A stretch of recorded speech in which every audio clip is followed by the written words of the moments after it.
तीन अंकी संख्येला दोन अंकी संख्येने गुणणे तुम्हाला इयत्ता 4थी साठी खूप आवश्यक आहे। तर अगोदर तुम्हाला 12चा पाढा येत असेल तर तुम्ही डायरेक्ट गुणाकारही करू शकता, परंतु जर तुमचा पाढा पाठ नसेल तर अगोदर 2 ने गुणा, 2 ने या संख्येला गुणून घ्यायचं, नंतर इथं प्लसचं चिन्ह किंवा शून्य द्यायचं आणि तुम्ही गुणायचं। मग आपण सोप्या स्टेप कडून जाऊया। आधी 2 ने गुणून घेऊया। 2 चा पाढा 9 पर्यंत म्हणा। 2 9 किती? 18। आता 18 मध्ये असे लिहायचे का? नाही, युनिट 1 आणि 1 हातचा द्यायचा आहे। 2 चा पाढा किती पर्यंत लिहायचा म्हणायचं आहे? 8। मग 2 8 किती झाले? 16 आणि हातचा 1 17। 17 असे लिहायचे का? नाही, 7 असा लिहायचा, 1 हातचा लिहायचा। आता 2 चा पाढा 1 पर्यंत म्हणा। 2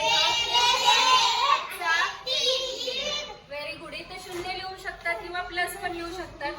मग मी इथं प्लस देते, शून्यही चालतो। तर आता 1 चा पाढा एकदम सोपा आहे। 9 1 8 1 1 1 1। आता यांचं प्लस करायचं आहे, बेरीज करायची आहे। 8 आणि 0 म्हणजे 8 आणि प्लस म्हणजे 8च झाले। 9 आणि 7 किती झाले? सांगा पटकन। 16। 16 शी 6 चा हातचाला 1। आता 8 आणि 1 9 1 10 2 12। तर 2 इकडे हातचा 1, 1 आणि 1 किती झाला? 2। हे आपलं आलं आन्सर। बघा, तुम्हाला प्रत्येक विद्यार्थ्याला 3 अंकी संख्या, निदान 3 अंकी संख्येचा गुणाकार येणे आवश्यक आहे। तुम्ही हा गुणाकार डायरेक्ट देखील करू शकता किंवा आधी 2 चा नंतर 1 चा करू शकता।